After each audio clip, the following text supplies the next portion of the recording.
Welcome dear students. Today we learn class 12th English compulsory का जो first lesson है flamingo book का the last lesson. तो जो फर्स्ट चैप्टर है उसका क्या नाम है? द लास्ट लेसन यानी अंतिम पाठ। तो इसके बारे में आप आज अपन अध्ययन करेंगे।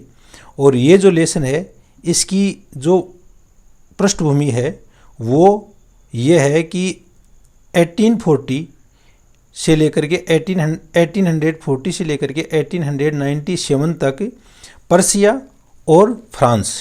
पर्शिया है वो उस समय जो वर्तमान के अंदर जर्मनी, पोलैंड और ऑस्ट्रिया उनसे मिला हुआ एक देश था जिसका नाम पर्शिया था।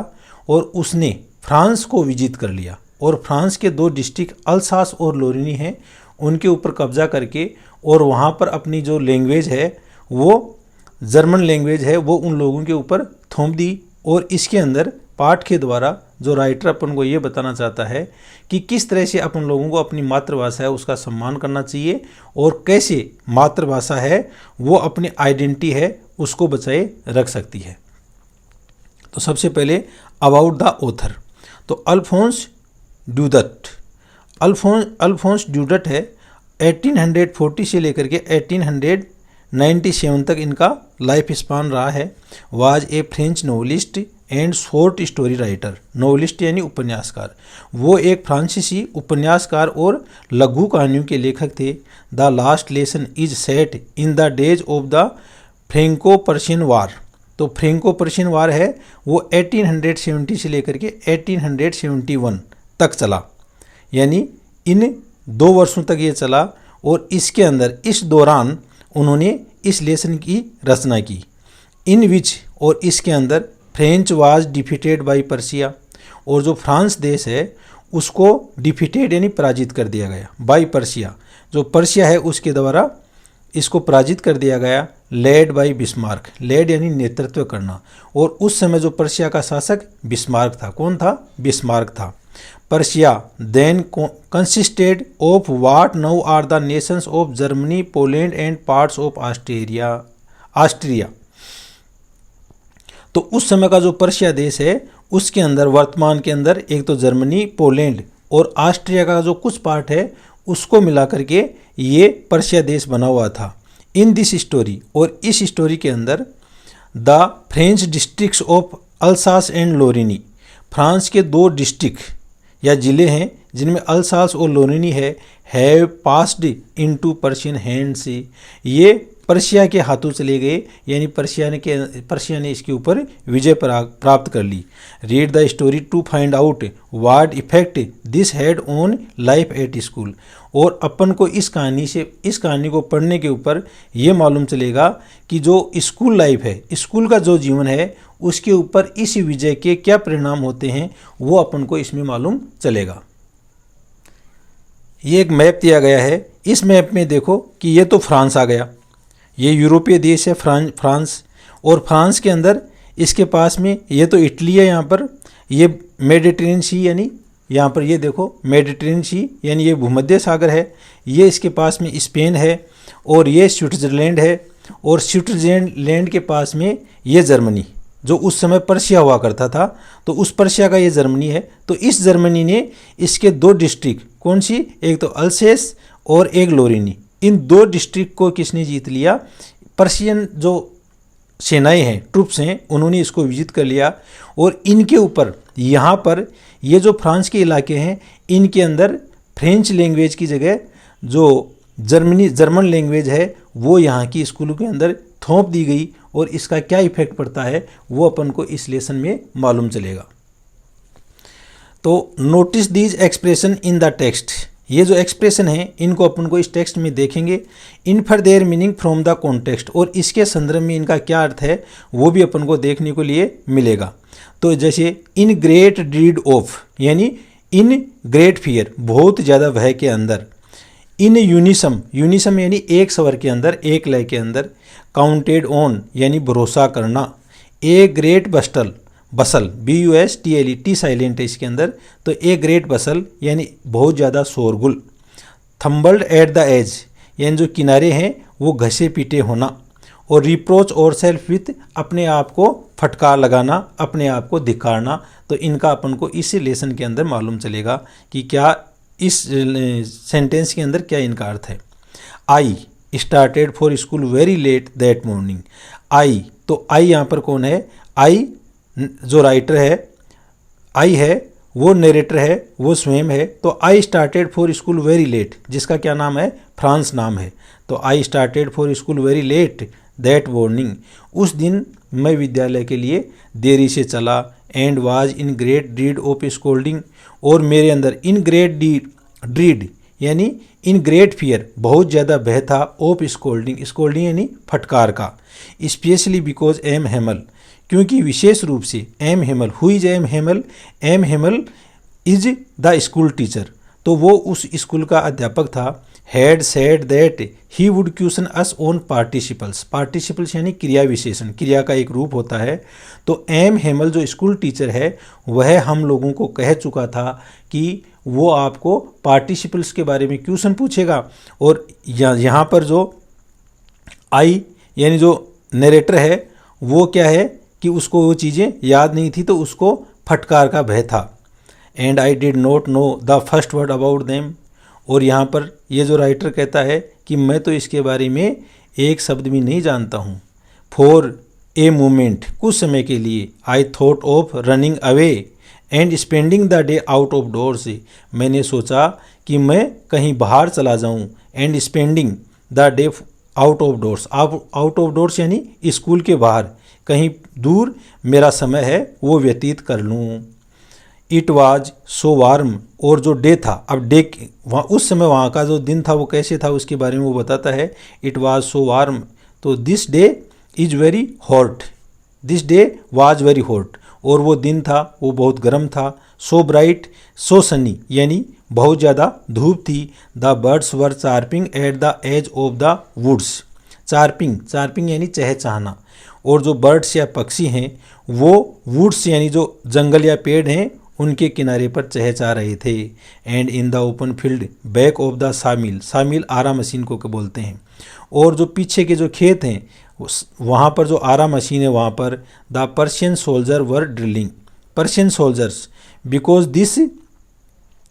This place was conquered by Persians soldiers, यानी पर्शिया के द्वारा जीत लिया गया, इसलिए जो पर्शिया के सैनिक हैं वो ड्रिलिंग, ड्रिलिंग यानी युद्ध अभ्यास या सैनिक अभ्यास है वो कर रहे थे। It was all much more tempting, tempting यानी अट्रैक्टिव, और ये सब चीज़ें बहुत ज़्यादा आकर्षित करने वाली थी। Then the rule of participles, यानी उन पार्टिसिपल्स के जो नियम हैं या उन क्रिया विशेषण के जो नियम हैं उनकी बजाय उन पर्शियन सोल्जर की जो ड्रिलिंग करते हुए देखना है वो चीज़ें ज़्यादा अट्रैक्टिव थी। But I had the strength to resist, resist यानी अपोज, लेकिन मेरे अंदर उस चीज़ को विरोध करने की शक्ति थी।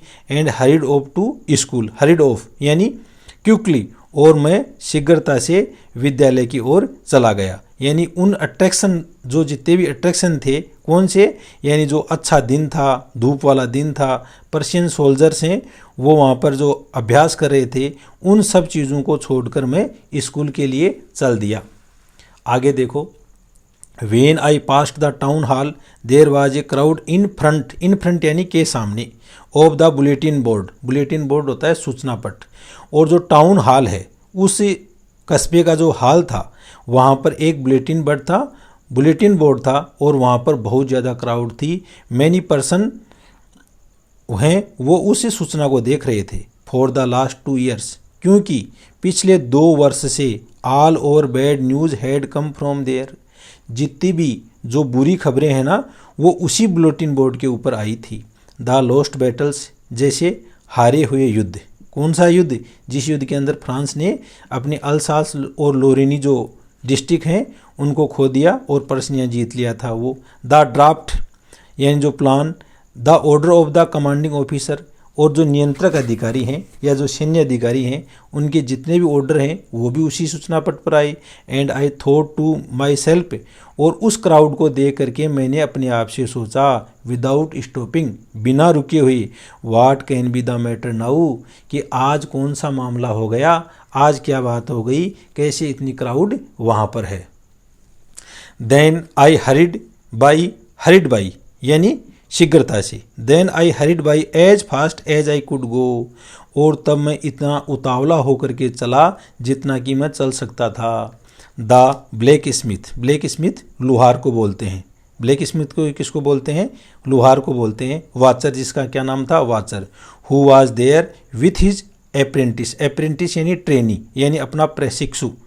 तो जो ब्लैक स्मिथ वाचर है वो वहाँ पर था अपने प्रशिक्षु के साथ में, अपने ट्रेनी के साथ में, रीडिंग द बुलेटिन, और वो भी उस न्यूज़ को, उस समाचार को पढ़ रहा था।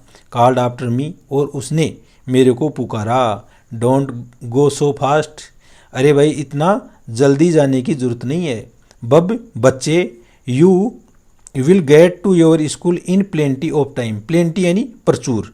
आप अपनी जो विद्यालय है, अपनी स्कूल है, इसको प्रचुर समय के अंदर प्राप्त कर लोगे। उसके लिए आपके पास में काफ़ी समय है, इतना जल्दी जाने की ज़रूरत नहीं है। I thought he was making fun of me, और उसकी आवाज़ सुन करके, उसके ये शब्द सुन करके मैंने सोचा कि वह मेरा मजाक बना रहा है। And reached M Hamel's little garden, और मैं जो हमारा विद्यालय का जो अध्यापक था एम हेमल, उसके छोटे से गार्डन या बगीचे में पहुंच गया। ऑल आउट ऑफ ब्रीथ, पूरे श्वास के साथ में, क्योंकि तेज चलने के कारण जो राइटर है उसका क्या है, राइटर है उसका सांस फूल गया था, और पूरे सांस के साथ में वह एम हेमल के बगीचे के अंदर पहुंच गया। यूजुअली यानी जनरली, व्हेन स्कूल बिगन्स, जब भी विद्यालय है वो शुरू होता, देयर वाज ए ग्रेट बस्टल यानी वेरी नॉइज, तो वहाँ पर बहुत ज़्यादा शोरगुल होता। Which could be heard out in the street, और इन सब चीज़ों को आप गली के बाहर भी सुन सकते थे। The opening and closing of desk, तो इस ग्रेट बसल के अंदर के किस किस की आवाज़ होती थी? The opening and closing of desk, जो मेज हैं उनको खोलना और बंद करना। लेसन्स रिपीटेड इन यूनिसम, और जो लेसन हैं उनको दोहराया जाता था एक लय के अंदर, एक स्वर के अंदर। वेरी लाउड, बहुत तेज से। With over hands over years to understand better, और वो आवाज़ इतनी तेज होती थी कि उनको समझने के लिए हमारे कानों के ऊपर हमारे हाथ रखने पड़ते थे। And the teacher's great ruler rapping on the table, और and repeated unison. And the teacher's great ruler, और जो हमारा अध्यापक एम हेमल है उसका बड़ा सा जो डंडा था, पैमाना था। रेपिंग यानी टकराना। स्ट्राइकिंग ऑन द टेबल, वो टेबल के ऊपर टकराता था। But now it was all so still, लेकिन today all things so still, सारी चीज़ें हैं वो इतनी क्वाइट थी, इतनी स्टिल थी, इतनी शांत थी। I had counted on the commotion, और मैं भरोसा रख रहा था उस कमोशन के ऊपर। To get to my desk, commotion यानी जो शोरगुल है उसको बता रहे हैं। To get to my desk without being seen, कि मैं इस हो हल्ले के अंदर, to get to my desk, कि मेरी जो डेस्क है, मेज है, वो बिना किसी के दिखे हुए उसको प्राप्त कर लूँगा। बट ऑफ कोर्स, लेकिन निश्चित ही, निसंदेह ही, that day everything had to be as quiet as Sunday morning, लेकिन वहाँ किसी प्रकार का बसल नहीं था, कमोशन नहीं था, और सभी चीज़ें इतनी शांत थी, इतनी क्वाइट थी जितनी कि संडे मॉर्निंग को होती हैं, यानी संडे को स्कूल की छुट्टी होती है और वहाँ पर किसी प्रकार का कोई हो हल्ला नहीं होता। थ्रू द विंडो, और उस खिड़की से आई सा माई क्लासमेट्स, मैंने मेरे जो क्लासमेट्स हैं उनको देखा। ऑलरेडी इन देयर प्लेसेज, और सारे क्लासमेट्स हैं वो अपनी अपनी जगह पर थे। And M Hamel walking up and down with his terribly iron ruler, और जो स्कूल टीचर था एम हेमल, वो इधर उधर चल रहा था और उसके हाथ में उसका जो भयानक आयरन यानी लोहे का रूलर यानी जो पैमाना है वो हाथ में था। अंडर हिज आर्म, और उस रूलर को कहाँ पर था? उसकी आर्म यानी भुजा के अंदर दे रखा था। I had to open the door, और मैंने दरवाजे को खोला। And go in before everybody, and go in, और अंदर चला गया। बिफोर एवरीबॉडी, प्रत्येक उन लोगों के पास में। यू कैन इमेजिन हाउ, और ऐसी स्थिति का आप लोग कल्पना कर सकते हो। हाउ आई ब्लस्ट, ब्लस्ट यानी शर्म से लाल हो जाना।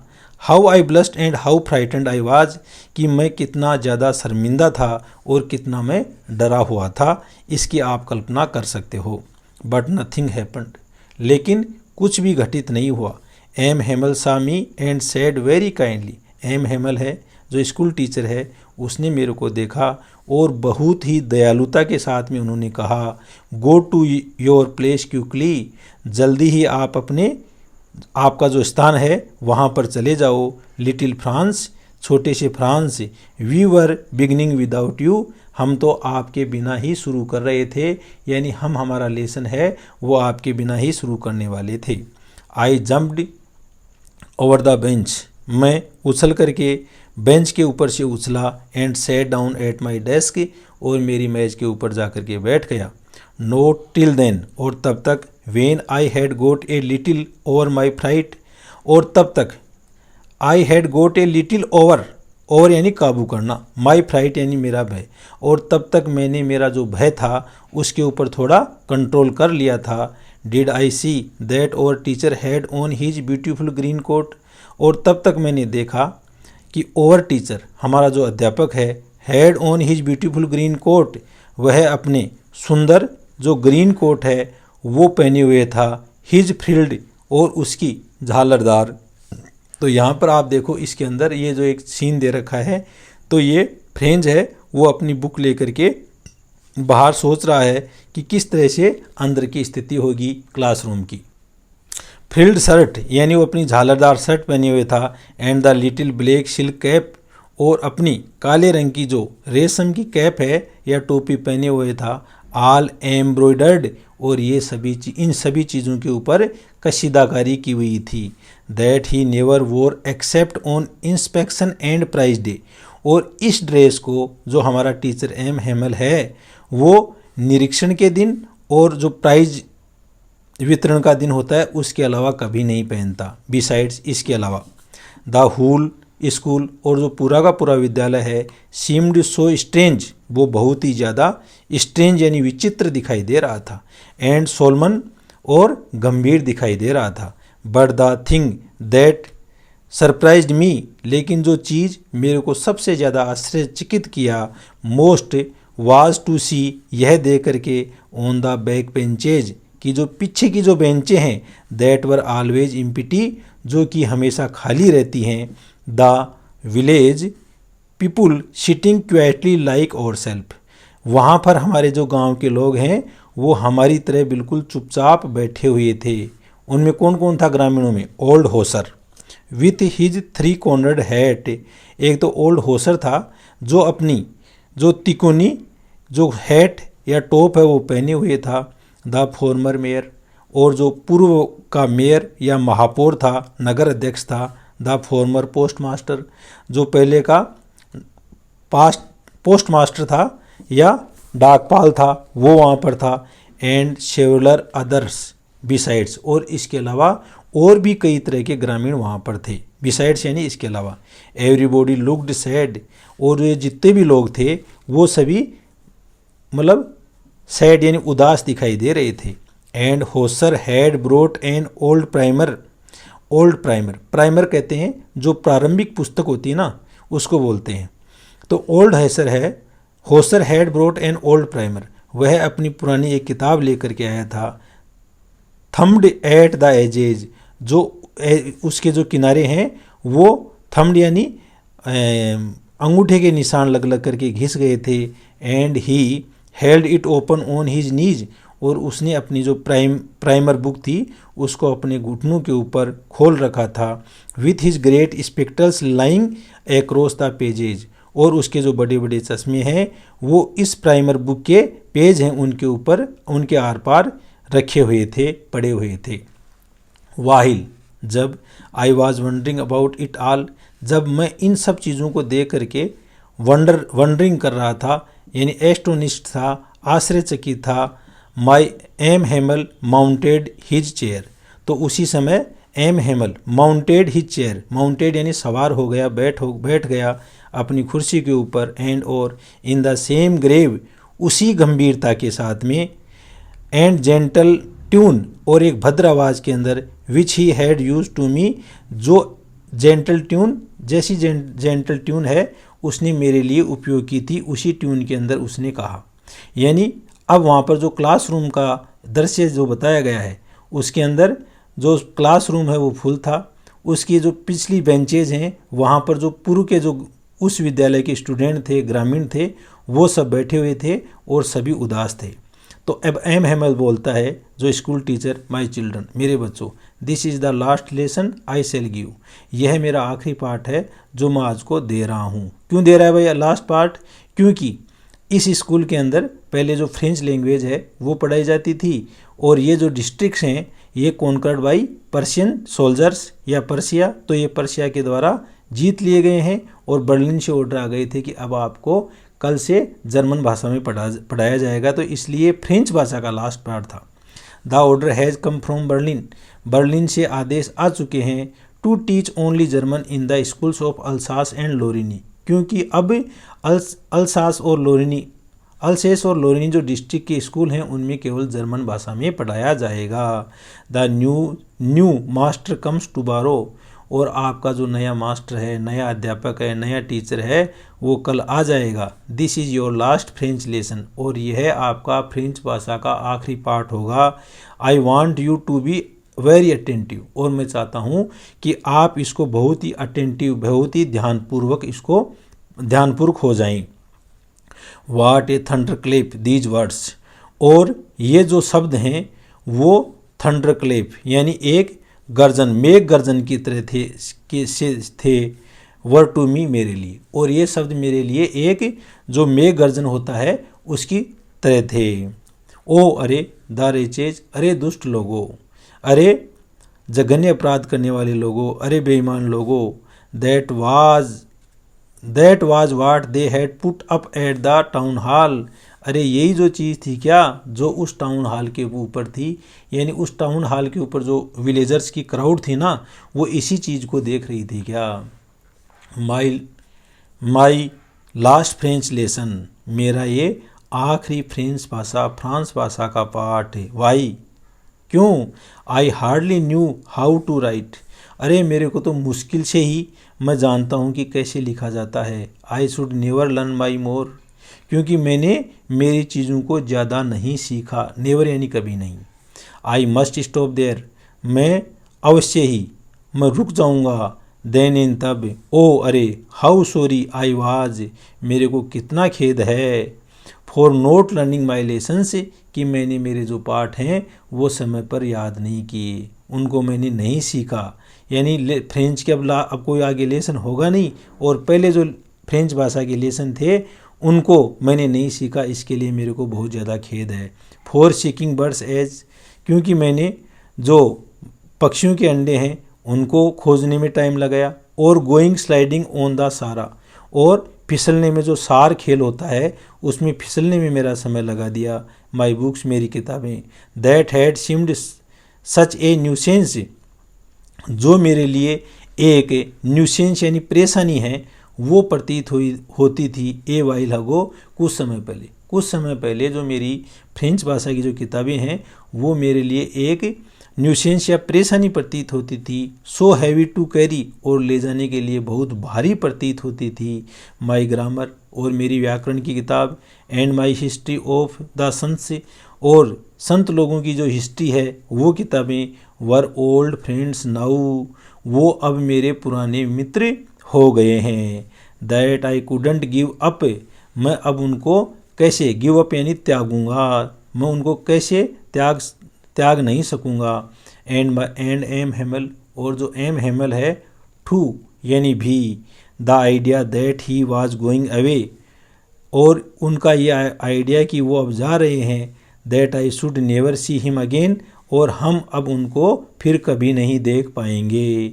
Made me forget all about his ruler, made me forget all about his ruler, और अब मेरे को उसका जो रूलर है, उसका जो पैमाना है जो आयरन का बना हुआ है उसके बारे में भूलना होगा। And how cranky he was, और वो कितना सनकी था एम हेमल, वो चीज़ें भी उसको याद आती हैं।